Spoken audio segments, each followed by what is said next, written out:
নমস্কার বন্ধুরা, আবারও একটা নতুন ভিডিও নিয়ে চলে এলাম। সবুজ মনের গল্পে সবাইকে স্বাগত জানাই। সজনে ডাঁটার উপকার তো আমি তোমাদের সবাইকে জানিয়েছি। তো আজকে সজনে ডাঁটা ও আলু দিয়ে একটা নতুন রেসিপি তোমাদের সঙ্গে শেয়ার করব। তো আলু আর সজনে ডাঁটা ভালো করে ধুয়ে ছাড়িয়ে কেটে নিয়েছি। এবার কড়াটা বসিয়ে তেল দিয়ে আলু ভাজতে বসিয়ে দিয়েছি। এতে নুন এবং হলুদ দিয়ে ভালো করে ভেজে নেব। তো ভালো করে ভাজা ভাজা হবে।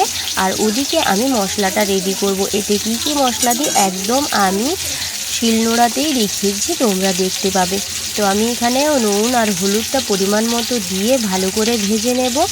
আর ঢাকা দিয়ে দিয়ে ভাজতে হবে যাতে আলুটা একটু সেদ্ধ হয়ে যায়, কারণ অল্প পরিমাণ জল দিয়ে রান্নাটা করব তাই। তো চলো দেখতে থাকো, কেউ ভিডিওটি স্কিপ করবে না, পুরোটা দেখবে। এখানে আমি নিয়ে নিয়েছি অল্প পরিমাণ সর্ষে আর অল্প পরিমাণ পোস্ত, তার সঙ্গে নিয়েছি একদম অল্প পরিমাণ জিরে, আর এর সঙ্গে নিয়েছি একটা কাঁচা লঙ্কা। তোমরা ঝালটা বুঝে শুনে নিবে।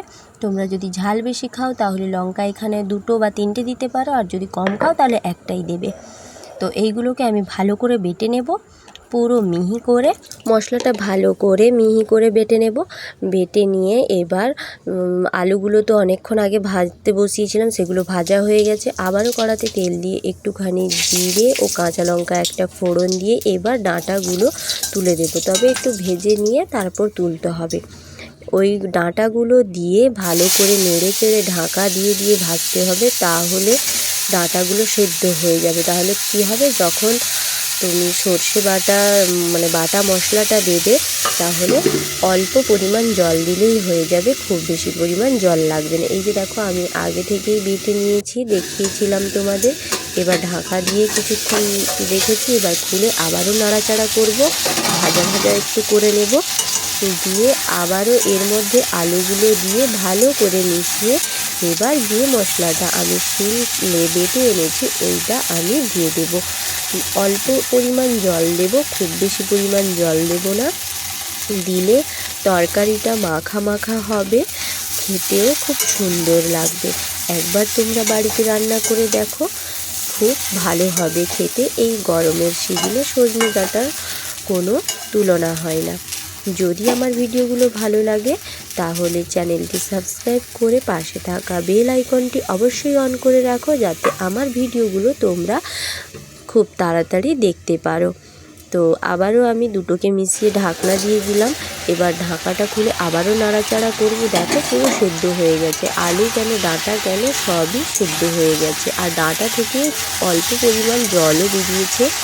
তো এবার ওই মশলাটা ঢেলে দেব, যেটা আমি একসঙ্গে বেটে রেখেছি, ওইটা ঢেলে দিয়ে আবারও ভালো করে নাড়াচাড়া করে ভালো করে মশলাটা ডাঁটা ও আলুর সঙ্গে মিশিয়ে আবারও ঢাকা দিয়ে দিব। ঢাকা দিয়ে ভালো করে গ্যাসটা প্রথমে একটুখানি বাড়িয়ে রাখবো 10 মিনিট মতো, তারপরে আবারও লো ফ্লেমে দিয়ে দেব, যাতে যদি কোনোটা সেদ্ধ না হয় তাহলে লো ফ্লেমে সেদ্ধ হয়ে যাবে ঢাকা দিয়ে রাখলে। এই যে দেখো, অল্পই পরিমাণ জল দিয়েছি।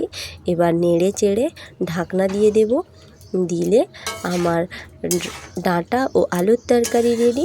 আর তোমরা একবার বাড়িতে এইভাবে রান্না করে দেখো, আর খেতে কেমন হয়েছে কমেন্টে কিন্তু করতে ভুলো না। আমার তরকারিটা দেখতে কেমন হয়েছে অবশ্যই জানিও। হ্যাঁ, একটুখানি মনে হচ্ছে যেন হলুদ কম হয়ে গেছে, তো আমি শেষের দিকে আবারও একটু হলুদ অ্যাড করব। তো দেখতে থাকো পুরো ভিডিওটা। আজকের মতো এই পর্যন্ত, আবারও দেখা হবে নতুন কোনো ভিডিওতে। চেষ্টা করব নতুন কোনো ভিডিও নিয়ে আসার। বন্ধুরা যদি ভালো লাগে, হ্যাঁ শেষে কিন্তু আমি ওপর থেকে একটুখানি সর্ষের তেল দিয়েছি, যাতে খেতে দুর্দান্ত লাগে, তোমরাও দিতে পারো। তো তোমরা সবাই ভালো থেকো, সুস্থ থেকো। তোমাদের ভালোবাসায় আমি এতটা এগোতে পেরেছি। আমি জানি তোমরা এইভাবে আমার পাশে থাকবে। আমার নতুন পুরনো সকল বন্ধুকে অনেক অনেক ধন্যবাদ এইভাবে আমার পাশে থাকার জন্য, আর আমার ভিডিওগুলো দেখার জন্য ধন্যবাদ।